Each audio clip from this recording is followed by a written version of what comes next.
Hey, what's up, my fellow rock and rollers and metalheads? The Ferg back at you, your host for Ferging Around and your personal rock and roll emissary, proudly a part of Static Shift Radio.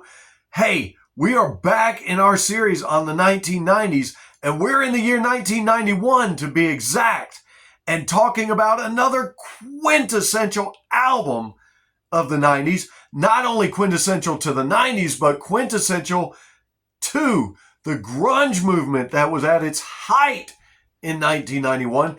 And that would be none other than Soundgarden's Badmotorfinger. Now, chances are you've already got this album or you've already listened to it and you know all about it. But maybe you don't. Nevertheless, we're going to come back here in just a little bit and talk to you a little bit more about it and tell you some of my personal faves from this album. You don't want to miss it. It's all coming up right here on Ferging Around.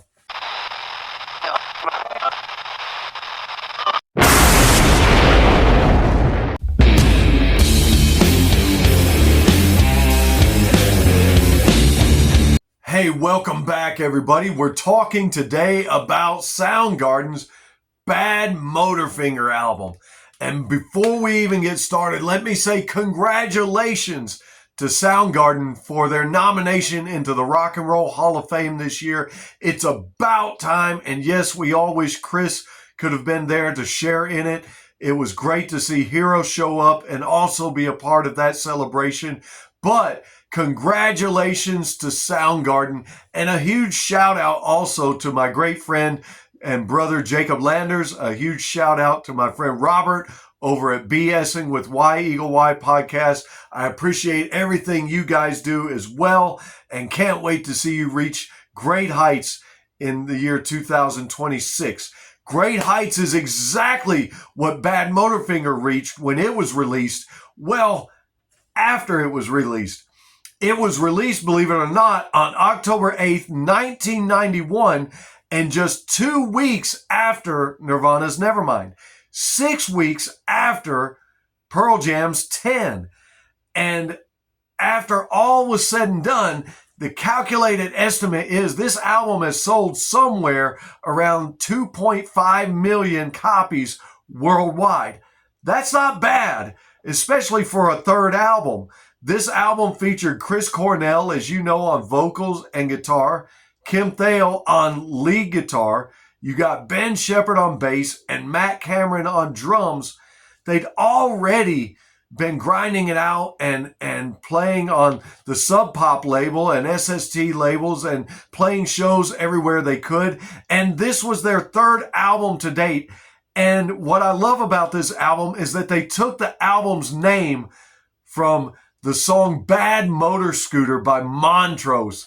Man, if you haven't heard that song, you got to go check it out. And in fact, if you've never listened to Montrose's Montrose album, you got to go check that one out. That is a badass album featuring a young 19-year-old Sammy Hagar partnered with Ronnie Montrose and the band, and it's just phenomenal. And in fact, speaking of Bad Motor Scooter, that's also where Motley Crue got the idea for the revved up motorcycles at the beginning of Girls, Girls, Girls. Great album, lot of influence. And this album, Badmotorfinger, has influenced a lot. And it was great because when it came out, Soundgarden was doing something we had not heard before in heavy metal. They were turning things on their head and they were changing up the sounds that we were used to hearing in the rock and roll era, especially coming out of what they have termed the hair metal era. Soundgarden was doing things we'd not heard of before. Things like, for instance, on the song Mind Rot, they tuned all the guitar chords to the chord E. Nobody had ever done that before. And then, in addition to that, they used an unusual 7/4 time signature on the song Outshined. Nobody had ever done that before. And then Kim Thayil on Rusty Cage, he took a Vox V8 46 wah pedal. That's kind of an old school Italian made wah, something like Jimi Hendrix might have used. And then he would run it through a tube screamer and sometimes a fuzz wah also, or a fuzz pedal, and leave it in what musicians call the parked position in the mid-range to give us that constant distorted sound that made it sound like the guitar was talking to us. And if you've heard the song Rusty Cage, and I'm sure you have, you heard it on the Rock and Roll Hall of Fame induction, man, what a great sound, what a great song, what a great album. Very quintessential to the grunge movement, quintessential to your album collection at that time. Man, if you weren't playing Nevermind, if you weren't playing 10, Badmotorfinger, Core by STP, which would come in 92, Dirt by Alice in Chains would come in 1992. We're still in 91 here, but man, if you weren't playing these albums, oh man. And so seminal, quintessential albums doing great stuff that we had never heard before. And then you put all that together, obviously, with Chris Cornell's amazing range and amazing voice. I mean, you're also hearing the influences of prog rock and blues and heavy metal and the influence of the Stooges and Led Zeppelin, but they partner up with Chris Cornell's unique, amazing vocal style and his novelistic lyrics. And just his lyrics were always so meaningful. And in fact, on this album, metal started using their songs to go against certain things and address topics and approach topics of the day. And in fact, religious hypocrisy was addressed on the song Jesus Christ Posed. Jesus Christ Pose, that I mess up every now and then, ferging around a little bit here, but they address the issue repression on Rusty Cage, and of course alienation, the feeling of alienation on A Room 1,000 Years Wide. And rock and roll and heavy metal had not tackled issues like that in this way until this album. Now, they had tackled some issues, but this album was just seminal for that and just creative for that. And then, of course, who can forget the famous line, "I'm looking California and feeling Minnesota." Still one of my favorite lyrics of all time. Man, if you're a lyricist, if you love lyrics and you love those great and catchy lyrics, that's one for the ages right there. And for the Badmotorfinger album, did you know this? Did you know that Chris Cornell would show up with fully recorded demos and share them with the band, so that now each and every one of the band members could put their input in it and their own stamp on each and every one of the songs? He brought it right to the band and allowed everybody to be a part of the creative writing process. Not all bands do that. And I think that was special and amazing. And man, did it make for a great Soundgarden sound. Legendary sound now on this album, and the ones that would to follow this album. In fact, Kim Thayil called the Badmotorfinger album the heavy metal White Album after the Beatles' White Album. That's how damn good this album is. And if you've never listened to it before, if you've heard of Soundgarden, maybe because of the recent Hall of Fame induction, or if you're hearing of them from some other source or through some other way, go and stream or buy and purchase this album and listen to Badmotorfinger, and just let your mind be blown away by the creativity and by all that this has to offer. I'm telling you, you won't be disappointed. You will not. But I got to admit, for those of you who do know the album and do know the songs, I'm pretty sure that you're very familiar with Rusty Cage. You're very familiar with Outshined, with Jesus Christ Pose, A Room 1,000 Years Wide, excuse me. So, because you're familiar with those, I'm going to give you a few that are my favorites. Maybe they'll become your favorites too if you decide to go and listen to these. Now, let me give a preface to this. I'm not advocating for this whatsoever, but this is the title of the song and one of my favorite songs, and it's called Slaves and Bulldozers.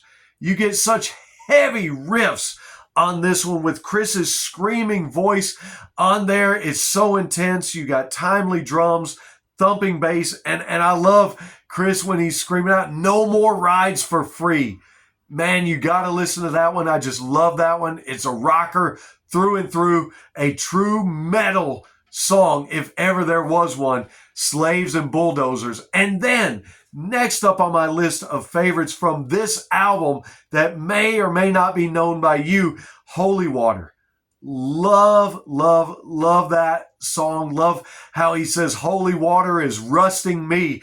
He says, "Holy water on my mind, I'm losing sleep." And then there's another line later in there, and I'm not trying to be macabre or anything like that, but he says, let me get the lyric right. "Bloody murder is the best I've heard her scream." And I thought, wow, that's something, man. It totally a metal song. Great guitar solo, great face-melting guitar solo, great bass work, great drums, vocals. That song has it all. It has something for everybody. That song, Holy Water. And then next up, not only that, the song New Damage.